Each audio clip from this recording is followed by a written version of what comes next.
আমার ভাইরা, হযরত ইব্রাহিম আলাইহিস সালামের কথা আল্লাহ পাক কোরআনে কারিমে বলছেন সবর কারে কয়, দেখো শেখো সবর কারে কয়। আল্লাহ পাক বললেন, ইব্রাহিম তোমার বিবি আর তোমার নবজাতক এই সন্তানকে রেখে আসো মক্কা নগরীতে। তিনি চলে গেলেন, সেখানে ঘর নাই, বাড়ি নাই, কিচ্ছু নাই, চতুর্দিকে ধুধু বালু আর মরুভূমি। হযরতে হাজরা বলছেন, ইব্রাহিম সামান্য পানি আর খাবার দিয়া আমার সন্তান শুদ্ধ এখানে রেখে যেতেছো, আমি কি অপরাধ করেছি? কোনো জবাব নাই। দুইবার তিনবার বলার পরে হাজরা বলছেন, ইব্রাহিম গো, তবে কি আমার আল্লাহর হুকুম মতো আমারে রেখে যাচ্ছ নাকি? হযরত ইব্রাহিম আকাশের দিকে আঙ্গুল উঁচু করলেন। কথা বলবেন, বাক শক্তি বেরোচ্ছে না। 80 বছর বয়সের সময় একটা বাচ্চা আল্লাহ তারে দিছেন, আর এমন বাচ্চা পয়গম্বরের ছেলে, কি সুন্দর চেহারা, মরুভূমির উপরে ফালাই দিয়ে রওনা হয়ে যাচ্ছেন, মুখ দিয়া কথা সরছে না, আকাশের দিকে দেখালেন। হযরত হাজরা বুঝতে পারলেন। হযরত হাজরা বলেন, ইব্রাহিম কোনো চিন্তা নাই, নিশ্চিন্ত মনে বাড়ি ফিরে যাও। আমি আমার আল্লাহর উপরে এতটা ভরসা করি, আল্লাহর হুকুমে যদি আমার এখানে রেখে যেয়ে থাকো, ওই আল্লাহ পাক আমাকে আর আমার কলিজার টুকরা ইসমাইলকে পানিতে আর খাবারে মারবেন না, অবশ্যই তিনি ব্যবস্থা করবেন। ব্যবস্থা হয়ে গেল। হযরত ইসমাইল বড় হয়ে গেলেন। আল্লাহ পাক অর্ডার করলেন, জবাহ করো ছেলেকে। হযরত ইব্রাহিম আলাইহিস সালাম যখন জবাহের প্রস্তাব করলেন, হযরত ইসমাইল তা আপত্তি করতেন, বাবাজি আমার মায়ের আর আমাকে বাচ্চা অবস্থায় ফেলে গেলেন, খাবার দেন নাই, পরার দেন নাই, বছরের পর বছর আমাদের এখানে কাটলো, দেখতেও আসেন নাই, আজ আসছেন জবাহ দিতে। এটা কেমন কথা? কি ধরনের বাপ আপনি? এরকম বলছে নাকি? এরকম বলছে? হযরত ইব্রাহিম আলাইহিস সালাম প্রস্তাবটা কিভাবে পারলেন? আল্লাহ পাক কোরআনে কারিমে দৃষ্টান্ত রেখে দিয়েছেন। আল্লাহ পাক বলছেন, হযরত ইব্রাহিম ছেলেকে বললেন, ইয়া বুনাইয়া, হে আমার কলিজার টুকরা লাডলা, হে আমার কলিজার টুকরা সন্তান, ইন্নী আরা ফিল মানাম আন্নী আযবাহুক, আমি স্বপ্নে দেখছি আমি যেন তোমাকে জবাহ করতেছি। ফানজুর মাযা তারা, তোমার রায় কি বলো? আমি তো স্বপ্নে দেখছি যে আমি তোমার জবাহ করতেছি, এখন তোমার রায় কি, তোমার মত কি? হযরত ইসমাঈল আলাইহিস সালাম শুনিয়া দিলেন দৌড়, নাকি না? হযরত ইসমাঈল আলাইহিস সালাম ধৈর্যের প্রতীক, তিনি কি কথা বললেন? তার মুখের কথা কোরআন শরীফে আল্লাহ পাক উঠায় দিলেন। হযরত ইসমাঈল বললেন, ইয়া আবাতি ফাআল মা তু'মারু সাতাজিদুনি ইনশাআল্লাহু মিনাস সাবিরিন, হে আমার পিতা, আপনি যে ব্যাপারে আদিষ্ট হয়েছেন আপনি তা পালন করুন, অবশ্যই আমাকে ধৈর্যধারীদের মধ্যে পাওয়া যাবেন। সুবহানাল্লাহ। এক বর্ণনা এসেছে, হযরত ইসমাঈল বললেন, আব্বাজান আমি ধৈর্যধারীদের ভিতরে আমারে পাবেন, তবে জবাহ করার আগে আমার হাত পাটা একটু বেঁধে নেন, কারণ জবাহের যন্ত্রণায় আপনার গায়ে যদি আমার হাত পাও লেগে যায় তো বেয়াদবি হয়ে যেতে পারে, আর আমি মরে আমার জবাহ হয়ে যাওয়ার পর আমার রক্ত মাখা জামাটা নিয়া আমার মা হাজেরারে দিবেন, কারণ তাকে মা বলবার মতো আর তো কেউ নাই। হযরত ইব্রাহিম তাকে বাঁধবার জন্য প্রস্তুতি নিলেন। হযরত ইসমাঈল বলছেন, আব্বাজান বাঁধবেন না, বাঁধার প্রয়োজন নাই। বলে, কেন? একবার বাঁধতে বললে আবার তুমি নিষেধ করছো কেন? ছেলে বলছেন, আব্বাজান বাঁধবো না এই জন্যে, হয়তো কিয়ামতেই প্রশ্ন উঠতে পারে যে আল্লাহর হুকুমে রাজি ছিল না বলে হাত পা বাঁধা জবাহ করছে, আমি এই সুযোগ দিব না, আপনি জবাহ করেন, আমি এতটুকু নড়াচড়া করব না। ধৈর্যের চরম প্রতীক হযরতে ইসমাঈল আলাইহিস সালাম দেখাই দিয়েছেন ধৈর্য কারে কয়। মহান আল্লাহ রাব্বুল আলামিনের নির্দেশে ইব্রাহিম আলাইহিস সালাম তার সন্তান ও স্ত্রীকে দূর আরবে রেখে আসেন। এখন আমরা শুনব সেই মহান আত্মত্যাগের কাহিনী। বলছেন বিশ্ববরেণ্য মুফাসসিরে কোরআন আল্লামা দেলাওয়ার হোসাইন সাঈদী। সুদা এখানে ভালো হয়ে যেতেছে, বাড়ি নাই, ঘর নাই, আমি কোথায় থাকবো, কোথায় আশ্রয় নেব, কে আমার খাইতে দেবে? তুমি আমার উপর রাগ করছো, কেন ফেলে যাচ্ছ? জবাব নেই। আবার বললেন, কেন ফেলে যাচ্ছ? ইব্রাহিমের তো বুক ফেটে যাচ্ছে, বলতে পারতেছেন না, বুক ফেটে যাচ্ছে। সন্তান, স্ত্রী এভাবে ফেলে যাচ্ছে, মুখটা মলিন। হযরত হাজরার হুঁশ এলো। হযরত হাজরা বুঝলেন ইব্রাহিম সাধারণ মানুষ নন, তিনি আল্লাহর নবী, আর নবীরা আল্লাহর হুকুম ছাড়া কাজ করেন না। প্রশ্ন করলেন, ইব্রাহিম তুমি যে আমার এখানে রেখে যাচ্ছ, এটা কি আল্লাহর হুকুম? হযরত ইব্রাহিম বলছেন, অবশ্যই অবশ্যই। আর কিছু বলতে পারলেন না, উপরে আঙ্গুল টোছা করলেন, আমার আল্লাহর হুকুম, তাই তোমার রেখে গেলাম। হযরত হাজরা বলেন, ইব্রাহিম মনে কোনো কষ্ট নিও না, কোনো চিন্তা করো না, তুমি নিরাপদে নিশ্চিন্তে বাড়ি চলে যাও, আমিও কোনো চিন্তা করব না। কারণ আল্লাহর হুকুমে যখন তুমি এখানে রেখে যেতেছ, আমি আমার আল্লাহর উপর এত বিশ্বাস করি যে আমার রব্বুল আলামিন তিনি যখন আমাকে মরুভূমিতে আমার বাচ্চা সুদ্ধা ফেলাই দিতে বলেছেন, আমার আল্লাহ এমন মেহেরবান যে আমার এই কলিজার টুকরা সন্তান আর আমারে না খাওয়াই আল্লাহ মারবে না।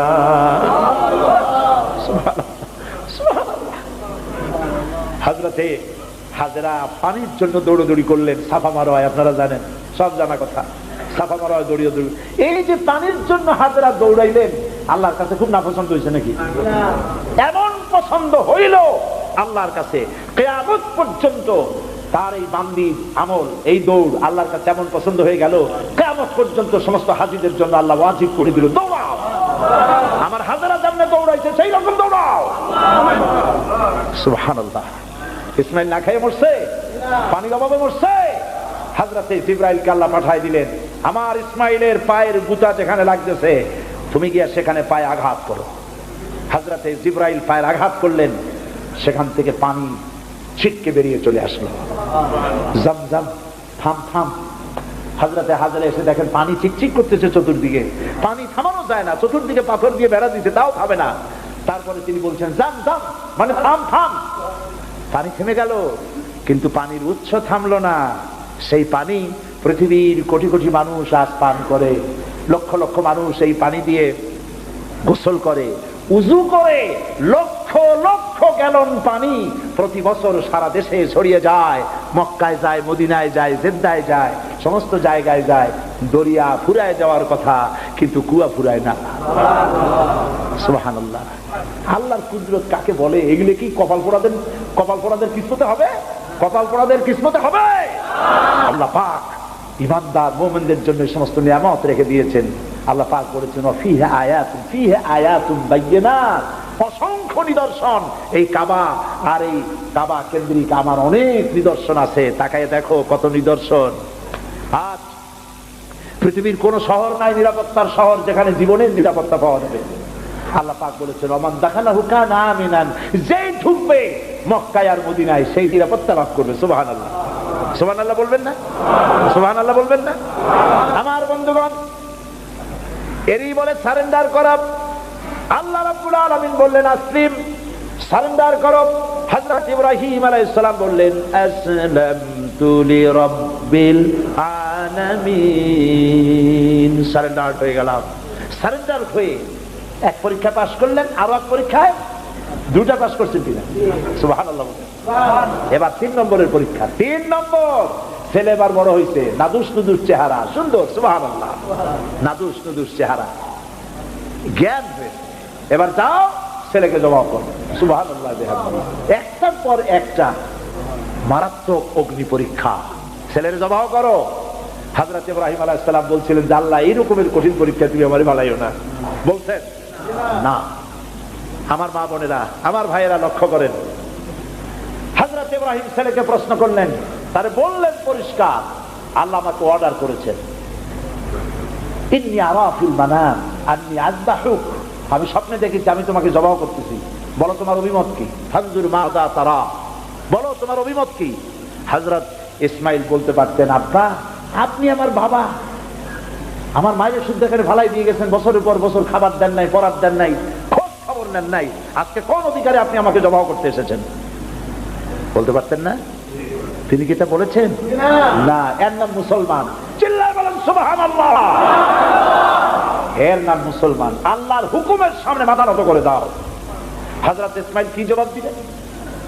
হযরত ইসমাইল বললেন, ইয়া আবাতি ফাআল মা তুমারু সাতাজিদুনি ইনশাআল্লাহু মিনাস সাবিরিন। হে পিতা, আপনি স্বপ্নে যে ব্যাপারে আদিষ্ট হয়েছেন, দেখেন ছোট্ট মানুষ কিন্তু তিনি কথা বললেন না যে আপনি স্বপ্নে যা দেখছেন তাই করেন। তিনি বললেন কি, আপনি স্বপ্নে যে ব্যাপারে আদিষ্ট হয়েছেন আপনি তা পালন করুন। ছেলের এই জ্ঞান হয়েছে আমার আব্বা আল্লাহর পয়গম্বর, আর পয়গম্বরেরা নিজের ইচ্ছায় কিছুই করে না। আল্লাহর হুকুম। আপনি আমাকে ধৈর্যধারীদের মধ্যে পেয়ে যাবেন, আমাকে ধৈর্যধারী পাবেন। আমি ছটফট করবো না, দৌড় দেব না। তবে আমার আব্বা তিনটা কাজ করেন। জবাব করার সময় আমার হাত পা বাঁধেন, যাতে করে জবাহের বেদনায় যন্ত্রণায় আমার হাত পা আপনার গায়ে লাগলে আমার বেয়াদবি হয়ে যেতে পারে। হাত পা বাঁধবেন। 2 নম্বরে আপনার চোখটাও বাঁধবেন ভালো করে, যাতে করে আমার গর্দান দেখলে এখানে ছুরি চালাইতে আপনার কষ্ট হইতে পারে, হাতটা শিথিল হয়ে যেতে পারে। বাপের কাছে ছেলের গর্দান বড় প্রিয়। বাপ তার ছেলেকে কাছে রেখে তার গর্দানের উপরে চুমা খায়, তার কপালে চুমা খায়। আপনার চোখটা বাঁধিয়ে নিয়েন, তাহলে কষ্ট কম হবে। আর 3 নম্বরে আর একটা দাবি আছে। 3 নম্বরে আর একটা দাবি হলো, আমার মা হাজেরা জনম দুঃখিনী মা, আমার কোন সন্তান তার নাই, মা বলে ডাকবার মতো। আমাকে জবাহ করার পরে আমার রক্ত মাখা জামাটা আমার মায়েরে দিয়া দিবেন, আর বলবেন যেন কান্দাকাটি না করে, কিয়ামতের দিন আল্লাহর দরবারে মায়ের সাথে আমার দেখা হয়ে যাবে। হযরত ইব্রাহিম ছেলের হাত পা বাঁধলেন, নিজের চোখ বেঁধেছেন। আল্লাহর আকাশের ফেরেশতারা তাকায় দেখতেছেন, কি সাংঘাতিক পরীক্ষা। এত বড় পরীক্ষা পৃথিবীর কোন মানুষকে আল্লাহ রাব্বুল আলামিন করেন নাই। কি কঠিন পরীক্ষা। নিজের ছেলের গলায় ছুরি চালানো বাপের পক্ষে কি সম্ভব? হযরত ইব্রাহিম আলাইহিস সালাম কোরআনে কারীমের মধ্যে রব্বুল আলামিন সুন্দর করে বলেছেন, ফালাম্মা আসলামা ওয়া তাল্লাহু লিল জাবিন। বাপ বেটা দুজনে রাজি হয়েছে। ছেলেটারে কাট করিয়া ছুরি ধরছে, ছুরি চালানো শুরু হয়ে গেছে। আল্লাহর কি ইচ্ছা যে ইসমাইল জবাব হয়ে যাক? আল্লাহর ইচ্ছা পরীক্ষা করা। আর ইব্রাহিম আলাইহিস সালাম পরীক্ষার রেজাল্ট জানেন না, ঠিক কিনা? ছেলে জবাব হবে কি হবে না এটা কি জানা আছে? তার জানা আছে জবাব হবেই। শক্তভাবে ছুরি চালাচ্ছেন, কাটে না, গলা কাটে না। এরপরে আল্লাহ রাব্বুল আলামিন, আকাশের ফেরেশতারা কাঁদতেছে এই দৃশ্য দেখে। আল্লাহ পাক দুম্বার ব্যবস্থা করে দিলেন। দুম্বা ইসমাইলকে, হযরত ইব্রাহিমের তো চোখ বাঁধা, ইসমাইল আলাইহিস সালামকে সরাইয়া দুম্বার সামনে দিয়েছে, দুম্বা জবাব হয়ে গেছে। আল্লাহ রাব্বুল আলামিন হযরত ইব্রাহিমকে শোনায় দিলেন, ওয়ানাদাইনাহু আইয়া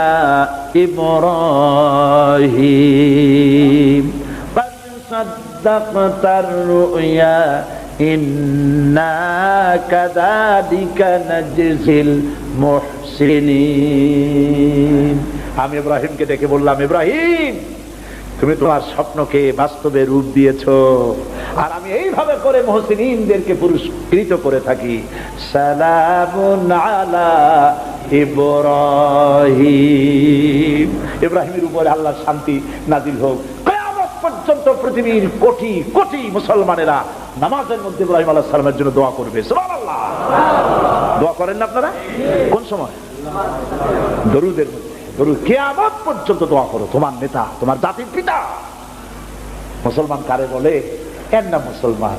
মদের ব্যবসা ছাড়তে পারবেন না, জুয়া ছাড়তে পারবেন না, সুদ ছাড়তে পারবেন না, আবার দাবি করবেন আপনি মুসলমান। মুসলমান হওয়া যাবে না, আল্লাহর কসম মুসলমান হওয়া যাবে না। মুনাফিক, মুনাফিক, মুনাফিক। মুসলমান হতে হলে আল্লাহর হুকুমের সামনে মাথা নত করতে হবে। যা তিনি বলেছেন সব মানতে হবে।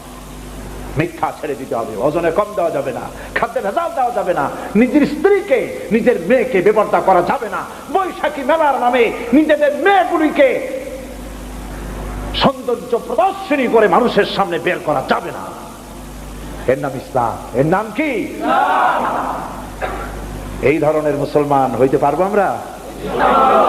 হইতে পারবো? এই ধরনের মুসলমান হইতে রাজি আছি? কারা কারা রাজি? আলহামদুলিল্লাহ।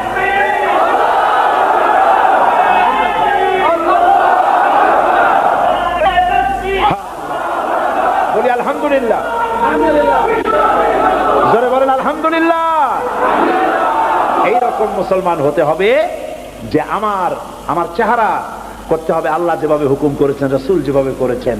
আমার পা থেকে শুরু করে মাথা, জামা কাপড়, ওঠা বসা, চলা ফেরা সব করতে হবে আল্লাহ যেভাবে বলেছেন, রাসূল যেভাবে করেছেন। আল্লাহ রাব্বুল আলামিন বলেন, ইয়া আইয়ুহাল্লাযীনা আমানু দুখুলু ফিস-সিলমি কাফা ওয়ালা তাত্তাবিউ খুতুওয়াতিশ শাইতান ইন্নাহু লাকুম আদুউম মুবিন। হে বিশ্বাসীরা, পূর্ণাঙ্গ রূপে ইসলামের মধ্যে দাখিল হয়ে যাও, একটু আধটু না, সবটুকুন। আর খবরদার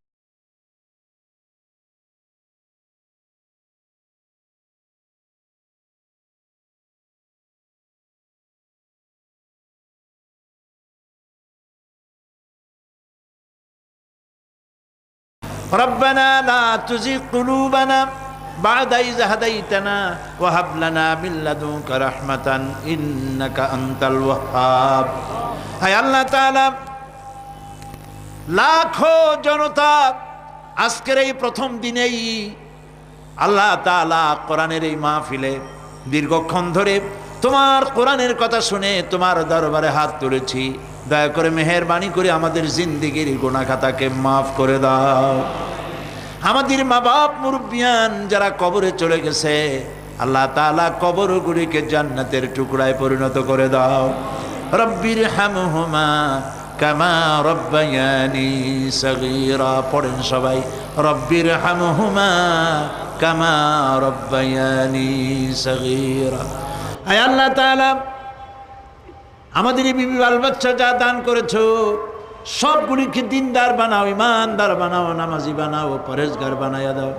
রব্বুল আলামিন, যেই পরকালের কথা, কিয়ামতের কথা আলোচনা করলাম, সেই কঠিন হাসরের ময়দানে যেদিন পায়ের নিচে হবে তামার মতো মাটি, আর মাথার উপরে প্রকাণ্ড সূর্যের তাপে গুনাহগারের মাথার চান্দি ফেটে গিয়া মগজগুলি গলে গলে নাক কান দিয়ে বেয়ে পড়তে লাগবে।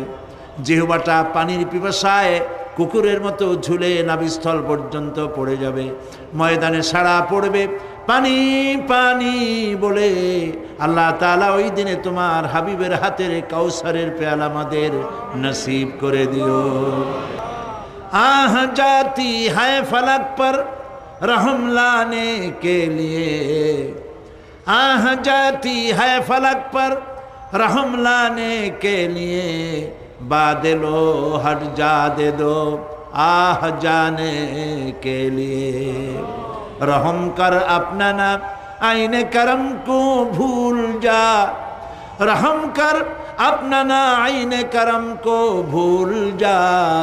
हम तुझे भूले हैं लेकिन तू न हमको भूल जा।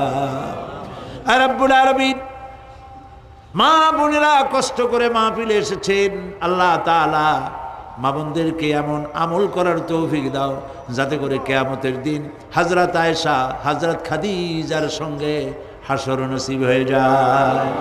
রব্বুল আলামিন, এই মাহফিল বাকি 4 দিন তোমার কুদরতি নিজাম দিয়ে আল্লাহ তুমি পরিচালিত করে দিও। সারা বাংলাদেশের মানুষ বিভিন্ন জায়গা থেকে এই মাহফিল আসে। আল্লাহ তাআলা প্রতিবেশী দেশ থেকে আসে, যারা প্লেনে আসেন অথবা গাড়িতে আসেন, পায়ে হেঁটে আসেন, যিনি যেভাবে আসেন, আল্লাহ তাআলা যাতায়াতকে তুমি আসান করে দিও, বিপদ মুক্ত করে দিও, আল্লাহ দুর্ঘটনা মুক্ত করে দিও। যারা বাড়ি ছেড়ে তোমার কথা শুনতে আসে, আল্লাহ বাড়িগুলি, ধন সম্পদগুলি তুমি হেফাজত করো। রব্বুল আলামিন, তুমি আমাদের দিলের মধ্যে তোমার মহব্বত পয়দা করে দাও। আল্লাহ, পরকালের ভয় পয়দা করে দাও, আখিরাতের জবাবদেহিতার অনুভূতি সৃষ্টি করে দাও। আল্লাহ তাআলা, তুমি আমাদের দেশটাকে কবুল করো। আল্লাহ তাআলা তুমি দয়া করে মেহেরবানি করে আমাদেরকে তোমার মকবুল বান্দাদের মধ্যে শামিল করে নাও। আল্লাহুম্মা জাআলনা মিনাত তাওয়াবিন ওয়া জাআলনা মিনাল মুতাতাহহিরিন।